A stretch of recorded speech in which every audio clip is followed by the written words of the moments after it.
झारखंड में प्रशासनिक व्यवस्था इस वक्त गहरे संकट से गुजर रही है। एक तरफ राज्य में अफसरों की भारी कमी है, वहीं दूसरी ओर लगभग 79 अधिकारी बिना किसी कार्यभार के महीनों से बैठा दिए गए हैं। यानी जहां काम करने वाले नहीं हैं, वहां प्रभारी व्यवस्था के सहारे सरकारी काम चलाया जा रहा है और जहां प्रशिक्षित पढ़े लिखे अधिकारी मौजूद हैं, उन्हें कुर्सी तक नहीं मिली। सवाल उठता है, आखिर जब झारखंड को प्रशासनिक मजबूती की सबसे ज्यादा जरूरत है, तब सरकार प्रशिक्षित और प्रमोटेड अधिकारियों को पदस्थापित क्यों नहीं कर पा रही।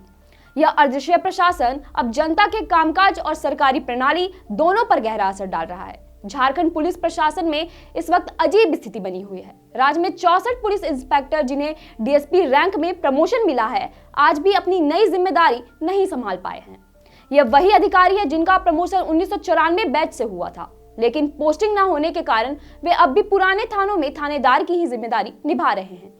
उदाहरण के तौर पर रांची के बरियातू थाना प्रभारी मनोज कुमार उन्हीं में से एक हैं, जिन्हें प्रमोशन के बावजूद नई पोस्ट नहीं दी गई। इतना ही नहीं, 7वीं से 10वीं जेपीएससी परीक्षा पास करने वाले ट्रेनी डीएसपी ने जून 2023 तक अपनी पूरी ट्रेनिंग पूरी कर ली थी, लेकिन अब तक उनकी भी पोस्टिंग नहीं हुई। नतीजा यह है कि डायरेक्ट डीएसपी को विशेष अभियानों में लगाया जा रहा है, जबकि प्रोमोटेड अधिकारी प्रमोशन का लाभ लेने से भी वंचित है।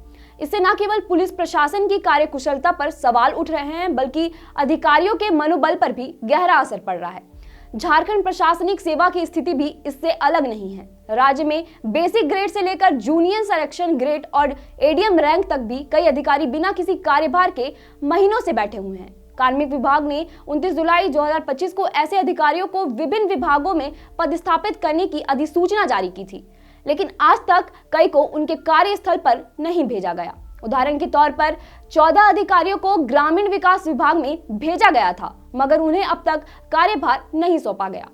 यही नहीं, कुछ जिलों में जहां से डीडीसी उप विकास आयुक्त को हटाया गया था, वहां आज तक नए अधिकारी की नियुक्ति नहीं की गई।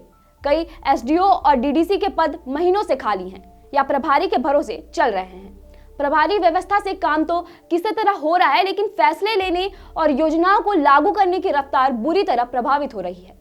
वर्तमान में झारखंड प्रशासनिक सेवा में लगभग 500 अधिकारी की भारी कमी बनी हुई है। जहां बीडीओ नहीं, वहां सीओ को प्रभारी बीडीओ बना दिया गया है।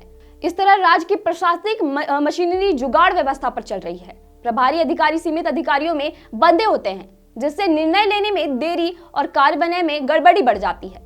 कई जिलों में योजनाओं की फाइलें महीनों तक लंबित पड़ी है, क्योंकि प्रभारी अफसरों के पास पूर्ण अधिकार नहीं होते। यह स्थिति जनता के कामों को सीधे प्रभावित कर रही है, चाहे वह राजस्व कार्य हो, ग्रामीण विकास योजनाएं हो या जन कल्याणकारी परियोजनाएं। अधिकारियों को भी मानसिक रूप से असहज महसूस हो रहा है, क्योंकि उन्हें ना तो स्थायी जिम्मेदारी दी जा रही है और ना ही यह स्पष्ट किया जा रहा है कि उन्हें आगे कहां तैनात किया जाएगा। सबसे चिंताजनक पहलू यह है कि जिन अधिकारियों को विभिन्न विभागों में योगदान देने के लिए भेजा गया है, उन्हें वहां वेतन तो मिल रहा है, लेकिन कोई काम नहीं दिया गया। कई अधिकारी केवल हाजिरी लगाने के लिए दफ्तर पहुंचते हैं और कुछ ही देर में लौट जाते हैं।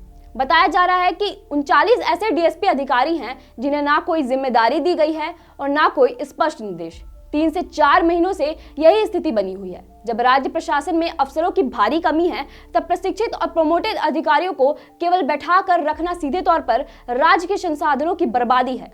इससे सरकारी कार्यों की रफ्तार धीमी पड़ रही है और जनता के हितों की अनदेखी हो ही रही है। कुल मिलाकर झारखंड का यह प्रशासनिक संकट काम करने वालों को काम ना देना और कमी होने पर भी रिक्त पद ना भरना जैसी विडंबना का जीवंत उदाहरण बन गया है। इस पर आप क्या सोचते हैं, हमें कमेंट करके जरूर बताएं। शुक्रिया।